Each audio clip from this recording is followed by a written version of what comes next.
महाराष्ट्र में मुंबई से नासिक की ओर, नासिक से त्र्यंबकेश्वर की ओर जाते हुए बहुत ही सुंदर नेचर का नज़ारा देखने को मिलता है, जिसमें ग्रीनरी, वैलीज, हिल्स और बहुत सारे टेम्पल शामिल हैं। अब हम बात करने वाले हैं त्र्यंबक गांव के मेन टेम्पल की, जिसका नाम त्र्यंबकेश्वर है, जो नासिक से 40 किलोमीटर दूर पड़ता है। इसके एक्चुअल में दो अर्थ हैं।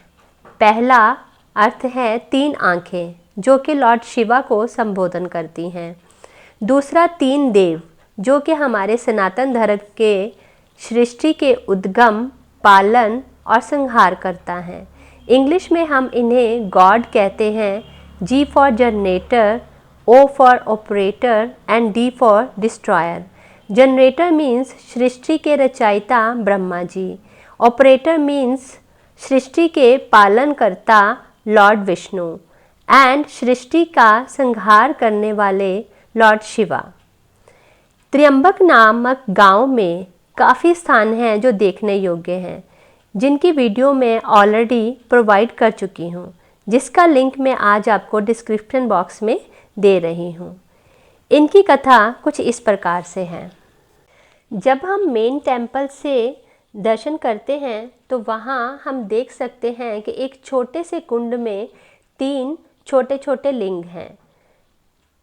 लॉर्ड शिव के 12 ज्योतिर्लिंगों में से ये 8वें लिंग से सुप्रसिद्ध है, जिसको त्र्यंबकेश्वर कहते हैं। जब ऋषि गौतम के अनुरोध करने पर लॉर्ड शिवा ने सभी ऋषिगणों को उनके अपराध के लिए क्षमा कर दिया, तब सभी ऋषिगणों समेत माँ गोदावरी ने भी मिलकर लॉर्ड शिवा की आराधना की और उन्हें वहीं विराजने के लिए कहा। भगवान शिव तथास्तु कहकर लॉर्ड विष्णु और ब्रह्मा जी के साथ वहीं विराज गए और त्र्यंबकेश्वर के नाम से जाने जाने लगे। यह स्थान पूरी पृथ्वी में एकमात्र स्थान है जहाँ पर हम तीनों देवों के दर्शन एक साथ कर इनकी कृपा प्राप्त करते हैं। इस स्थान के पास ही 3 पर्वत हैं, जिनमें ब्रह्मगिर पर्वत की छाया में स्थित यह त्र्यंबक गांव लॉर्ड ब्रह्मा जी का स्वरूप है।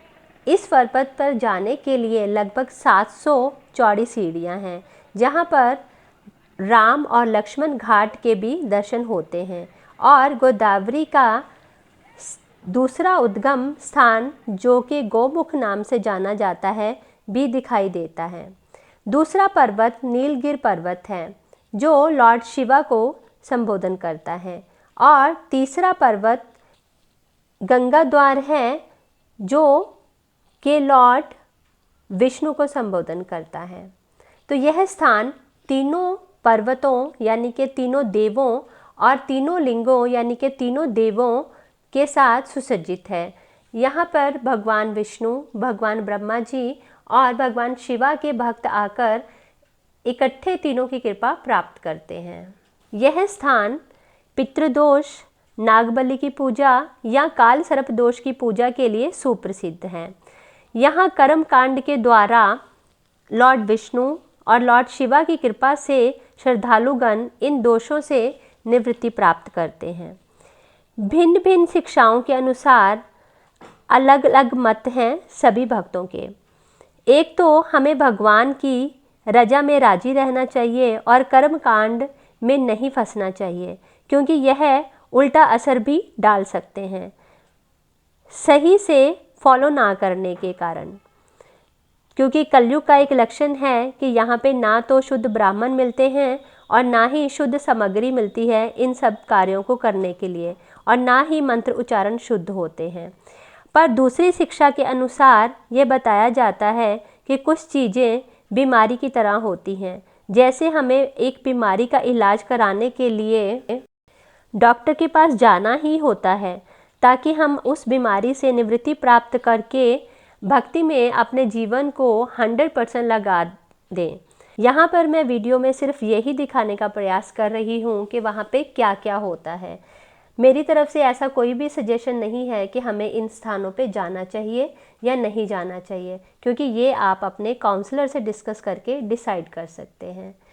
अगर आपको मेरी वीडियो पसंद आई हो तो प्लीज़ इसको लाइक और शेयर ज़रूर कीजिएगा।